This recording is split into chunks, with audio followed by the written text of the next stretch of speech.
نکاح کیا ہے؟ مرد اور عورت کو ایک گرہ کے اندر باندھ دینے کا نام نکاح ہے۔ مرد اور عورت کو ایک گرہ کے اندر باندھ دینا اس کو نکاح کہتے ہیں، اور اس گرہ کو کھول دینا اس کو طلاق کہتے ہیں۔ کیا کہتے ہیں؟ طلاق کہتے ہیں۔ طلاق دینا جائز ہے، لیکن سرکار دو عالم نور مجسم صلی اللہ تعالی علیہ وسلم نے ارشاد فرمایا کہ حلال چیزوں میں اللہ تعالیٰ کو جو سب سے زیادہ ناپسند شے ہے وہ طلاق ہے۔ اس کو حلال بھی قرار دیا ہے لیکن ناپسند بھی فرمایا ہے، تو لہٰذا ہمیں بھی اس کو ناپسند ہی کرنا چاہیے۔ جہاں تک ممکن ہو سکے نبھا کی صورت نکالنی چاہیے، جہاں تک ممکن ہو سکے۔ اور کروڑوں درود کروڑوں سلام اس پیارے آقا صلی اللہ علیہ وسلم پر جنہوں نے ہمیں پہلے ہی آگاہ کر دیا، پہلے بتلا دیا۔ میں اس کے لیے ایک چھوٹی سی مثال دے دوں تاکہ سمجھنے میں آسانی ہو جائے۔ آپ حضرات نے یہاں سے رام گڑھ جانا ہے، اگر آپ کا یہ ذہن ہے یہ ساری سڑک کارپیٹ ہے، اس میں نہ کوئی کھڈا ہے نہ کوئی جمپ ہے، تو آپ اس طرح کا ذہن بنا کر جب گاڑی چلاؤ گے، اگر چھوٹا سا بھی جمپ آ گیا، چھوٹا سا بھی کھڈا آ گیا تو آپ کلٹی ہو جاؤ گے۔ ایسے ہی ہے نا؟ اور جب آپ کا پہلے ہی ذہن بنا دیا جائے بھائی یہ سڑک ہے تو کارپیٹ، لیکن اس میں جگہ جگہ کھڈے بھی ہیں، یہاں جمپ بھی ہیں، تو آپ پھر گاڑی اس حساب سے چلاؤ گے۔ اگر کوئی کھڈا آ گیا، کوئی جمپ آ گیا تو آپ کلٹی نہیں ہوگے، سلامتی سے گزر جاؤ گے۔ تو کروڑوں درود کروڑوں سلام اس پیارے آقا صلی اللہ علیہ وسلم پر جنہوں نے پہلے ارشاد فرما دیا کہ جس کے ساتھ تیری گرہ باندھی جا رہی ہے یہ عورت ہے، یہ ٹیڑھی پسلی سے پیدا ہوئی ہے، ٹیڑھی پسلی سے پیدا ہوئی ہے، تو اگر تو چاہ کہ اس کو سیدھا کرنا تو یہ ٹوٹ تو جائے گی، سیدھی نہیں ہوگی، لہذا اس کے ساتھ پہلے ذہن بنا لا ہے یہ ٹیڑھی پسلی ہے، میں نے اس کے ساتھ گزارا کرنا ہے۔ یہ ذہن بنا کر جب گاڑی چلاؤ گے پھر تم کلٹی نہیں ہوگے۔ پہلے ہی بتلا دیا۔ جو سب سے بڑی دکھ والی بات ہے، سب سے بڑی دکھ والی بات ہے کہ اللہ رب العزت نے طلاق کو ناپسند فرمایا ہے، اور ہمارے ہاں بغیر سوچے سمجھے دڑا دڑ طلاقیں دیتے ہیں، دڑا دڑ طلاق دیتے ہیں۔ میں تو اس کے لیے ایک مثال دیا کرتا ہوں۔ ہم نے اپنے گھر میں ایک صفائی کرنے والی عورت رکھی ہے جو گھر میں جھاڑو ٹاکی لگاتی ہے۔ وہ عورت، اس کو ہم تنخواہ بھی دیتے ہیں، ایسا ہی ہے نا؟ پھر یہ ناغے بھی کرتی ہے، اگر اس کو تھوڑا سا سختی کرو تو آگے سے باتیں بھی کرتی ہے، تنخواہ بھی لیتی ہے، ناغے بھی کرتی ہے، ذرا سا سختی کرو آگے سے جواب بھی دیتی ہے۔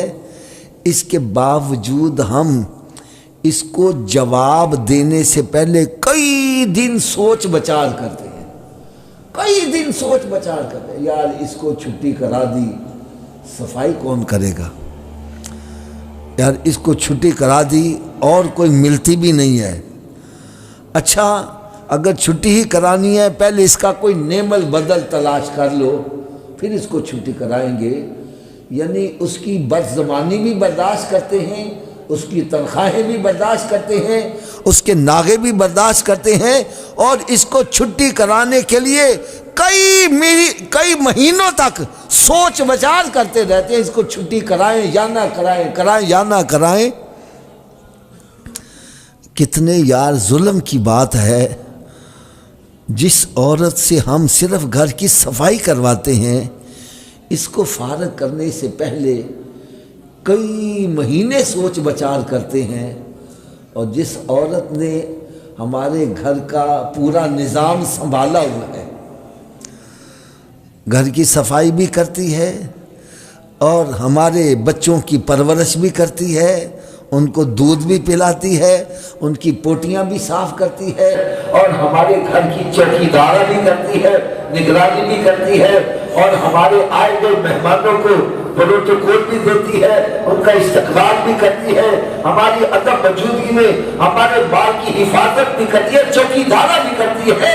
ارے جس نے اتنے سارے کام سنبھالے ہوئے ہیں، کتنے ظلم کی بات ہے، ایسی عورت کو فارغ کرنے کے لیے ایک سیکنڈ بھی نہیں لگاتے، جاتے ہیں اطلاع۔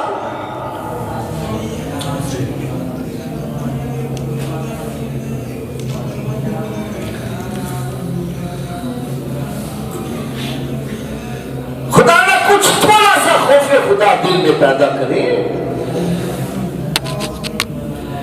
اور جلد بازی میں اور غصے میں جو بھی قدم اٹھایا جاتا ہے، اس کے بعد میں نقصانات بہت زیادہ ہوتا ہے۔ آپ دیکھیں لڑائی ہوتی ہے غصے کی حالت میں، مار کٹائی ہوتی ہے، کسی کی آنکھ نکل گئی، کسی کا کان کٹ گیا، کسی کا سر پھٹ گیا، غصے کی حالت میں کسی بندے کو قتل کر دیا، غصے کی حالت میں، انجام کیا ہوتا ہے؟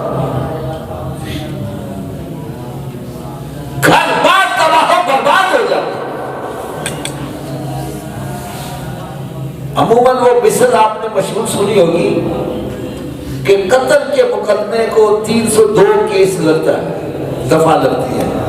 وہ کہتے ہیں 302 اگر درخت پر لکھ دیا جائے تو وہ خوش ہو جاتا ہے، گھروں کے گھر تباہ و برباد ہو جاتے ہیں، پراپرٹیاں بک جاتی ہیں۔ غصے کے اندر جو بھی فیصلہ کیا جاتا ہے، اس کے نقصانات ہوتے ہیں، اور عموماً دیکھا ہوگا جو غصے میں آ کر طلاق دے دیتے ہیں، بعد میں آ کر کے کہتے ہیں آپ جی کو سنت کر دو، آپ جی کو رستہ کر دو، اور میرے چھوٹے چھوٹے بچے دونوں میں کی بنے گا؟ حافظ صاحب میری جو ساس ہے وہ ہارٹ پیشنٹ ہے، اس کو پتہ چل گیا اس کو طلاق ہوئی، وہ مر ہی جائے گی، اس کی جان بچا لو۔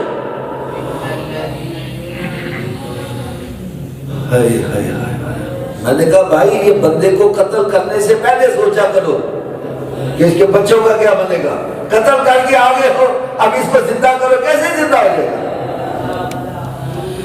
اسی طرح عورت کو طلاق 3 دے کر آگے ہو، اور پھر کہتے ہو رستہ نکالو۔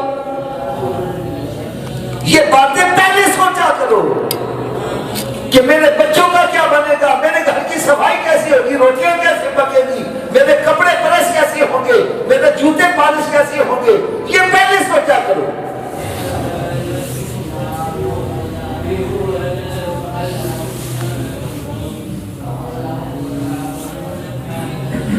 اور یقین جانو میں سچی بات کر رہا ہوں، یہ سب سزائیں جو ہمیں مل رہی ہیں یہ قرآن پاک سے دوری کی وجہ سے ہے۔ ہم نے قرآن پاک کو پس پش ڈال دیا، اس کو سمجھتے ہی نہیں ہے، اپنی منمانی کرتے ہیں، جس کے نتائج اتنے گھنونے نکلتے ہیں۔ آپ اندازہ کرو 3 طلاقیں دے کر پھر کہتے ہیں جی رستہ کر دو، اب رستہ کوئی نظر نہیں آتا تو پھر ان کے پاس جاتے ہیں جن کے پیچھے نماز پڑھنا پسند نہیں کرتے۔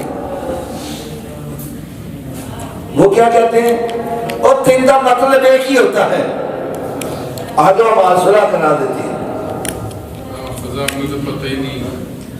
حافظ صاحب کو تو پتہ ہی نہیں، وہ ایسے بہت باتیں کرتے ہیں، میں تمہاری صلح کرا دیتا ہوں۔ اب سنو، یہ صلح تو ہو جاتی ہے لیکن ساری زندگی زنا ہوتا رہے گا۔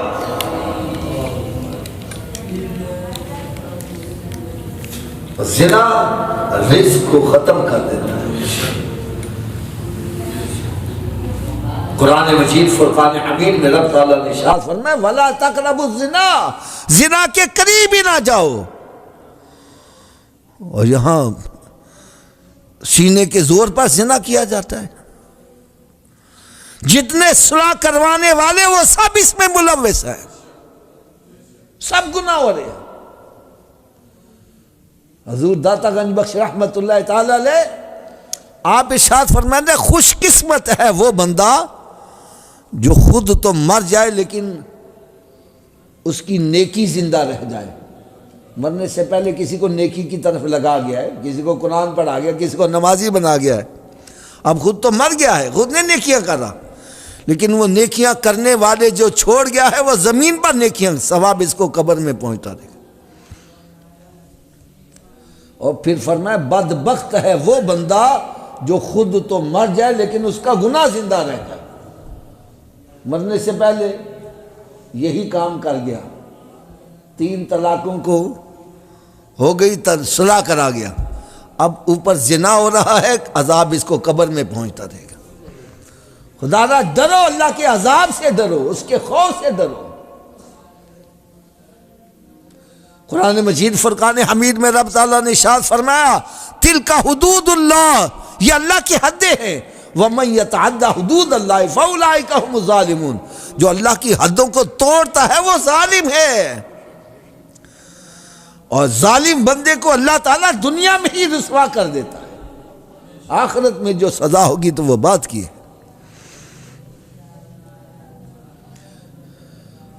لہذا میں پہلی تو گزارش یہ کروں گا خدا را قرآن پڑھا کرو، قرآن پڑھو، اس کو سمجھو بھی، یہ اللہ تعالیٰ کا پیغام ہے، یہ میسج ہے، اس قرآن کو سمجھو گے، اس پر عمل کرو گے، دنیا بھی سنورے گی، آخرت بھی سنورے گی۔ میں اپنی زندگی کی آپ کو مثال دیتا ہوں، میں نے اپنی زندگی میں تقریباً 95% ایسے کیس دیکھے ہیں جو غصے میں آ کر طلاق دیتے ہیں، بعد میں پچھتاتے بڑے۔ اور قرآن ہمیں کیا درس دے رہا ہے، آؤ ذرا قرآن پاک کا پیغام بھی سنو، اور پھر اپنے اپنے گریبانوں میں جھانک کر دیکھو ہم کیا کر رہے ہیں۔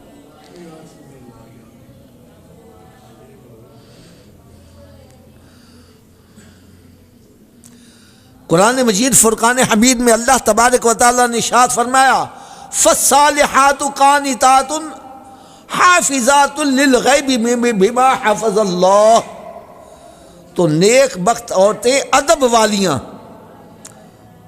یہ خاوند کے پیچھے حفاظت کرتی ہیں جس طرح اللہ تعالیٰ نے ان کو حفاظت کرنے کا حکم دیا ہے۔ نیک عورتیں، نیک بخت عورتیں کون سی ہیں؟ جو اپنے شوہر کی فرما برداری کرتی ہیں۔ حدیث پاک میں آتا ہے کہ جس عورت کو اس کا مرد آواز دے، بلائے اور وہ نہ آئے، ساری رات اللہ تعالیٰ کے فرشتے اور رب تعالیٰ کی اس پہ لعنت برستی رہتی ہے۔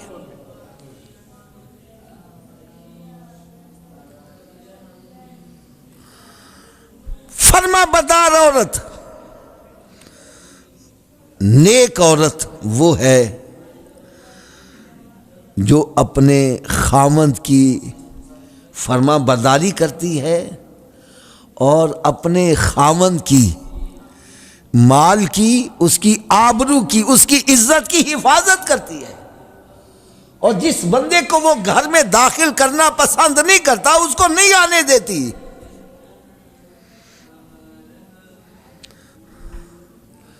اس کی عدم موجودگی میں بھی اس کی عزت کی حفاظت کرتی ہے، اس کے مال کی حفاظت کرتی ہے۔ یہ نیک صالح عورتوں کی نشانی ہے۔ اور پھر جیسے میں نے بتلایا، فرمایا کہ یہ ٹیڑھی پسلی سے پیدا کی گئی ہے، اب فرمایا واللاتی تخافون نشوزہن فعظوہن واہجروہن فی المضاجع واضربوہن. اب سنو، فرمایا اگر عورت نافرمان ہے، کہا نہیں مانتی، بد زبان ہے، نہیں کہا مانتی، تو یہ مطلب نہیں ہے کہ اس کو فوری طور پر 3 طلاق دے دو. خدا را قرآن کو سمجھو، قرآن ہمیں کیا درس دے رہا ہے. قرآن پاک نے سٹیپ بتلائے ہیں. پہلا سٹیپ کیا بتلایا ہے؟ فرمایا اگر عورتوں سے تمہیں نافرمانی کا اندیشہ ہے، فائزوہن، تو ان کو سمجھاؤ. کیا کرو؟ تھوڑا سا اور اونچی آواز سے بولو. اس طرف ہم آتے ہی نہیں، ہم تو طلاق سے نیچے کھڑے ہی نہیں ہوتے، اور پھر 3 سے نیچے نہیں کھڑے ہوتے، بلکہ اللہ تعالیٰ معاف کرے، کئی ایسے بدبخت اللہ تعالیٰ کی شریعت کا مذاق اڑا رہے ہیں. کوئی کہتا ہے 100 طلاقاں. اللہ کے خوف سے ڈرو، اللہ تعالیٰ کی حدوں کو نہ توڑو. ہم سمجھانے والی طرف تو آتے ہی نہیں ہیں. اور خدا کے بندو تھوڑا سا خیال کرو، اگر یہ انگلی کے چھوٹا سا زخم آ جائے تو انگلی کو کاٹ دینا یہ کوئی علاج تو نہیں ہے یار. ہاتھ میں درد ہو رہی ہے تو ہاتھ ہی کاٹ دو یار. یہ کہاں کی عقل مندی ہے؟ اس کا علاج کرواؤ. کاٹ دینا علاج نہیں ہے. عورت اگر نافرمان ہے تو اس کو سمجھاؤ، اس کو کاٹ کے پھینک دینا یہ علاج نہیں ہے.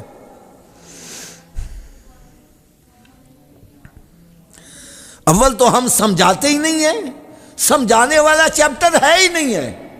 اور اگر سمجھاتے بھی ہیں تو پتہ کب؟ جب غصے کی عروج، تیری روح 14 کپا ہو رہی ہوتی ہے، غصے میں آئے ہوتے، وہ بھی غصے میں، ادھر بھی غصے میں. ادھر مرد کہتا ہے او تو جانتی نہیں ہے میں تیرا شوہر ہوں، تیرا مجازی ہو، کہتی ہے جا لگا جا، میں تن کی سمجھ نہیں ہے.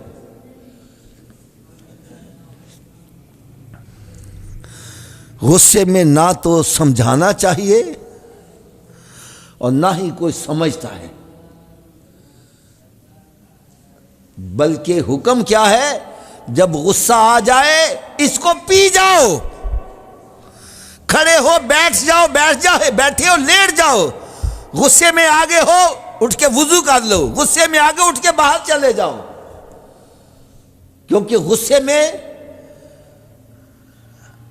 جب بندہ غصے کی حالت میں ہوتا ہے تو شیطان کہتا ہے میرے ہاتھ میں یہ گندے ہوئے آٹے کی مانند ہوتا ہے.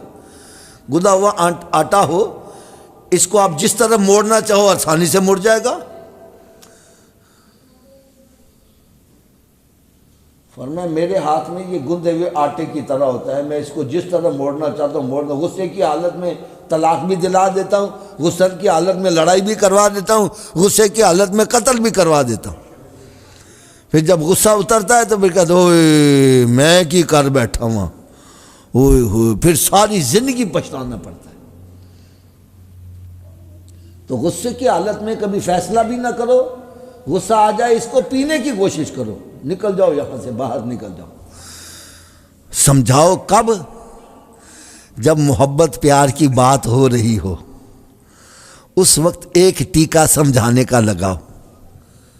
اس کو بتلاؤ کہ دیکھ تو بہت اچھی ہے، تم نے اس وقت ایسی بات کی تھی، اگر میں آگے سے یہ کہہ دیتا تو بنا بنایا گھر ہمارا اجڑ جانا تھا. تو میرا خیال نہیں کرتی، اپنے ماں باپ کی عزت کا خیال کر، میری عزت کا خیال کر، چھوٹے چھوٹے تیرے بچے ہیں ان بچوں کا خیال کر. چلو میرے اندر برائیاں ہیں تو کہا کچھ اچھائیاں بھی تو ہیں نا. تیرے اندر بھی برائیاں ہیں لیکن تیرے اندر کچھ اچھائیاں بھی ہیں. یار بندے کی اچھائیوں کو بھی سامنے رکھو. ہم کسی کی اچھائیوں کو سامنے نہیں رکھتے، برائیاں ہی سامنے رکھے. میں ایک مثال دیا کرتا ہوں. ہمارے ایک بہت بڑے معزز، ان کے سسرال رہتے تھے مدینہ منورہ. علامہ شاہ احمد نورانی صاحب رحمۃ اللہ تعالی علیہ، تو جب کوئی پاکستان سے جاتا تو پھر وہ پوچھتے میرے نورانی میاں کا کیا حال ہے، تو ایک بندہ کچھ مخالف تھا ان کا، وہ کہنا چھڈو جی تسی کی گلاں کر رہے ہو، وہ تو سیاست میں آگے تو یہ کرتے ہیں وہ کرتے ہیں وہ کرتے ہیں۔ اب تھوڑی دیر باتیں سن کے بعد کہنے لگے یار وہ نماز بھی پڑھتا ہے کہ نہیں پڑھتا؟ کہنے لگے جی ہاں نماز تو پڑھتا، فرمایا یہ تو نے بتلایا ہی نہیں ہے۔ یعنی اچھائیاں نہیں ہم بتلاتے، برائیاں ہی بتلاتے ہیں۔ جب کسی سے غصہ آ جائے نا، اس سے تم قطع تعلق کرنا چاہتے ہو تو یار اس کی برائیوں کے ساتھ اس کی اچھائیوں کو بھی دیکھو، تیرا غصہ ختم ہوتا جائے گا۔ ہر بندے میں کوئی نہ کوئی اچھائی تو ہوتی ہے یار، کوئی نہ کوئی اچھائی یاد کر لو۔ ہم اچھائی نہیں یاد کرتے۔ اس عورت نے جتنے کام سنبھالے ہوئے ہیں اس کاموں کو سامنے رکھ لو، تمہیں کوئی نہ کوئی اس کی اچھائی یاد آ جائے گی۔ چلو عورت غلط ہے، وہ کہتے ہیں کتیا تیرا نے تیرے سائیاں دا منہ مارا، اس کے ماں باپ کی طرف بھی دیکھ لو یار، اس کے کوئی رشتہ داروں کو دیکھ لو، وہی کوئی اچھا ہوگا، اسی کی عزت کی خاطر برداشت کر لو۔ تو قرآن کہتا ہے اگر تمہاری بن نہیں آ رہی پھر کیا کرو، اس کو سمجھاؤ، اور سمجھانے سے بھی بات نہیں بنتی تو فرمایا کہ جب لیٹو تو اس کی طرف اپنی پشت کر کے لیٹو، پھر بھی نہیں سمجھتی، عقل ٹھکانے پھر بھی نہیں آتی تو فرمایا اپنی چارپائی سے جدا کر لو، بول کلام بند کر دو۔ پھر بھی نہیں سمجھتی تو فرمایا اس کو تھوڑی سی سرزنش کرو، تھوڑا سا اس کو مارو، یہ مطلب نہیں اس کی ناک کاٹ دو، اس کے کان کاٹ دو۔ بزرگان دین نے مارنے کے بارے میں یہ بتلایا ہے کہ رومال ہوتا ہے نا، رومال، اس میں گرا لگا کر اس سے اس کو مارا جائے جس سے اس کے کوئی نشان نہ پڑے، کوئی ضرب نہ آئے، ایسی مار جس سے اس کو تھوڑا سا سمجھ آ جائے۔ یہ مطلب نہیں ہے کہ تم حاکم بنایا گیا تم اس کی گردن ہی کاٹ دو، یہ اجازت نہیں ہے، جتنی ہے اتنی اجازت ہے۔ پھر بھی نہیں سمجھتی، پھر کیا کام کرو، اس کو اس کے ماں باپ کے گھر بھیج دو یا بہن بھائی کے گھر بھیج دو۔ یہ ایک بہت بڑی سزا ہے، بہت بڑی سزا ہے۔ اس سے دونوں فریقین کا دماغ ٹھکانے آ جائے گا۔ وہ کس طرح آئے گا؟ دونوں کو۔ وہ کہتا ہے بندے کی قدر کب ہوتی ہے؟ جب مر جائے یا چلا جائے۔ جو جس عورت نے گھر کا نظام سنبھالا ہوا ہے جب وہ چلی جائے گی پھر تمہیں اس کی کمی محسوس ہوگی، اس کی اہمیت کا پتہ چلے گا۔ جب تمہیں گھر کی صفائی خود کرنی پڑے گی، جب تمہیں کھانا خود پکانا پڑے گا، جب تمہیں اپنے گھر کی فکر خود کرنی پڑے گی، بچوں کی پوٹیاں دھونی پڑے گی، بچوں کی جناب نگرانی کرنی پڑے گی، پھر تمہیں پتہ چلے گا کہ عورت کا مقام کیا ہے، عورت نے کتنے کام سنبھالے ہوئے تھے۔ اور دوسری طرف عورت کی عقل بھی ٹھکانے آئے گی۔ یہ ایک قدرتی طور پہ بات ہے، جتنی دیر تک عورت کی شادی نہیں ہوتی، عورت کی شادی نہیں ہوتی، اس کے لیے ماں باپ کا گھر اس کا اپنا گھر ہے، اور شادی کے بعد جب ماں باپ کے گھر جاتی ہے اس کو ہر چیز پرائی پرائی نظر آتی ہے۔ اس کو کسی سے کوئی چیز مانگتے ہوئے شرم آئے گی۔ اگر احساس نہیں بھی پیدا ہو رہا، آنے والے کیا کہیں گے؟ جو رشتہ دار آئے گا، نہیں تجھے کوئی لینے نہیں آیا، تو گئی نہیں ہے، تیری تو شادی کر دی، تو پھر بیٹھی ہوئی ہے۔ جب یہ زبان کے نشتر جو ہیں یہ تیر اس کے سینے میں لگیں گے، اس کی عقل ٹھکانے آئے گی، وہ سمجھے گی کہ یہ میرا گھر اب میرا گھر نہیں ہے، یہ میرے ماں باپ کا گھر ہے، میرا گھر اصلی وہی گھر ہے۔ مجھے ابھی تک یاد ہے یار، ہماری ایک عزیزہ، اس کی بن نہیں آتی تھی، تو اس کا ایک بہت بڑا چچا وقت کا بہت بڑا امیر آدمی تھا، اس نے اس کو فون کیا بڑے مان کے ساتھ، وہ چچا آیا، اس نے کہا چل تو میرے نال، وہ کہنے کہ میں اس کے ساتھ چلی گئی۔ اللہ یہ بھی دیکھو، یہ شریعت کے خلاف بات ہے۔ میرے آقا صلی اللہ علیہ وسلم نے ارشاد فرمایا، عورت مرد کی اجازت کے بغیر اپنے گھر سے باہر قدم نہیں نکال سکتی۔ اگر عورت یہ کہہ دے کہ جتنی دیر میرا شوہر اجازت نہیں دے گا میں نے گھر سے قدم باہر، دیکھو گھر آباد ہوتا ہے کہ نہیں ہوتا ہے؟ آج کیا ہوتا ہے، بھائی آتا ہے کہتا چل تو میرے نال، ابا آتا ہے کہتا چل تو میرے نال، میں دیکھ لوں کہتا ناڈو صاحب ہے گھر، وہ چلی جاتی ہے، گھر برباد ہو جاتا ہے۔ بھائی جو مرد کو اللہ تعالیٰ نے مقام دیا اس کو تسلیم کرو۔ حکم ہے کہ مرد کی اجازت کے بغیر عورت نفلی روزہ نہیں رکھ سکتی۔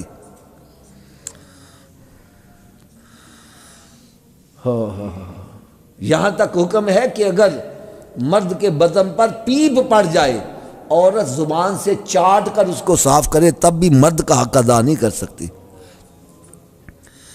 میرے آقا صلی اللہ علیہ وسلم نے ارشاد فرمایا، اگر میری شریعت میں غیر خدا کے لیے سجدہ تعظیمی جائز ہوتا تو میں عورت سے کہتا کہ اپنے شوہر کو سجدہ کر۔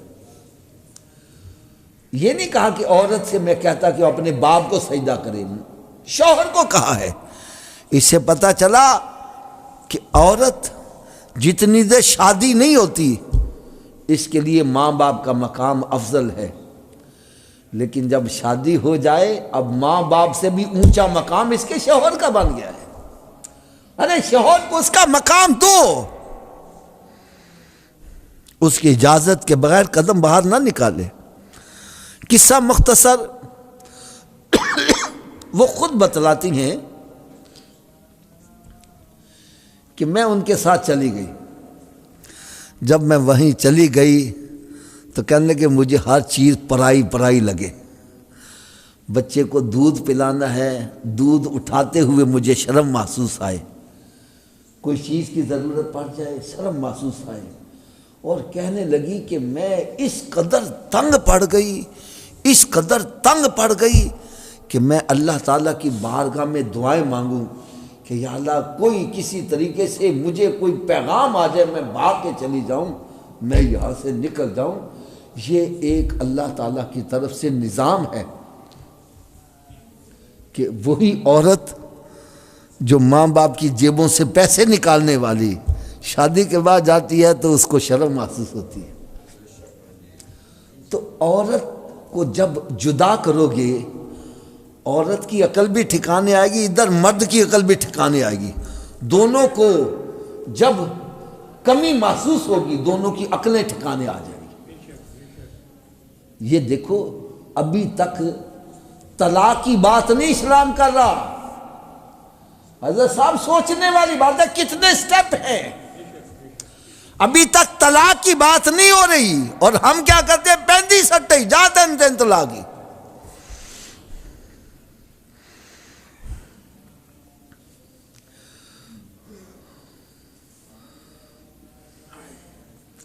اور پھر اللہ رب العزت نے ارشاد فرمایا فَإِنْ أَطَعْنَكُمْ فَلَا تَبْغُوا عَلَيْهِنَّ سَبِيلًا، پھر اگر وہ اپنی اصلاح کر لے، عورت سیدھے راستے پہ آ جائے تو پھر اس کو بار بار تانے مینے نہ دو، اے تو نس گئی سا، تیرا ابا تین لے گیا سی، فلانا ہو گیا سی، یہ ہو گیا سی۔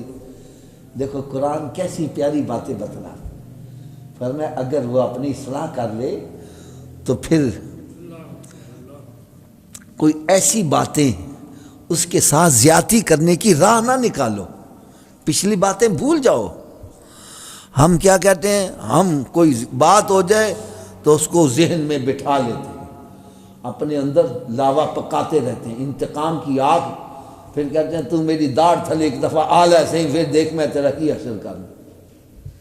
خدا را ذرا تھوڑا سا سوچو، اللہ تبارک و تعالی ہماری غلطیوں پر کس طرح پردے ڈال رہا ہے، وہ ہمیں برداشت کرتے ہیں، ہم اللہ کی مخلوق کو برداشت کرنے کے لیے تیار نہیں۔ فرمایا اگر وہ اصلاح کر لے تو پھر اس کے ساتھ زیادتی کا کوئی رستہ نہ نکالو، بار بار تانے مینے مارنا، اس کو اذیت پہنچانا، ایسی بات آ رہی ہے۔ بعض ایسے بندے ہوتے ہیں نا کہ جناب ماں باپ بیچارے وہ صلح کے لیے خود پہل کرتے ہیں، بچی کو لے کے چھوڑ آتے ہیں، اب بار بار کہتے ہیں تیرا پیو تے تنے خود چھڑ کے گیا سی، میں تے تن لین ویر جیسی گیا۔ یہ باتیں کرنا بڑی بے وقوفوں والی بات ہے، جہالت والی بات ہے۔ قرآن کیا کہہ رہا ہے؟ اگر وہ تمہارے حکم میں آ جائیں تو ان پر زیادتی کی کوئی راہ نہ نکالو، ان کو تانے مینے مت دو۔ اور پھر اگلی بات سنو، فرمایا یہ سادے سٹیپ اٹھانے کے باوجود بھی بات نہیں بن رہی، بات نہیں بن رہی، کوئی راستہ نہیں نکل رہا، دونوں میں سے کسی کی عقل ٹھکانے نہیں آ رہی۔ تو قرآن کیا کہہ رہا سنو،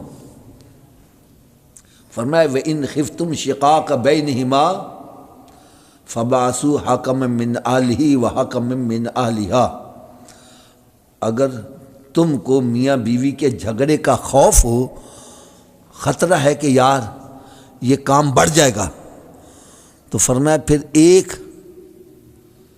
منصف سیانہ بندہ لڑکی کی طرف سے اور ایک لڑکی کی طرف سے آ جائے، اگر ان دونوں صلح کرانے والوں کی نیتیں صاف ہوں گی، دیکھو قرآن کیسی پیاری بات ہے، اگر دونوں کی نیتیں صاف ہوں گی، ان کی نیتیں ہیں کہ یار ہم نے سروں کو جوڑنا ہے، آج حضرت صاحب جوڑنے والے کم ہیں، توڑنے والے بہت زیادہ ہیں، تماشا دیکھنے والے۔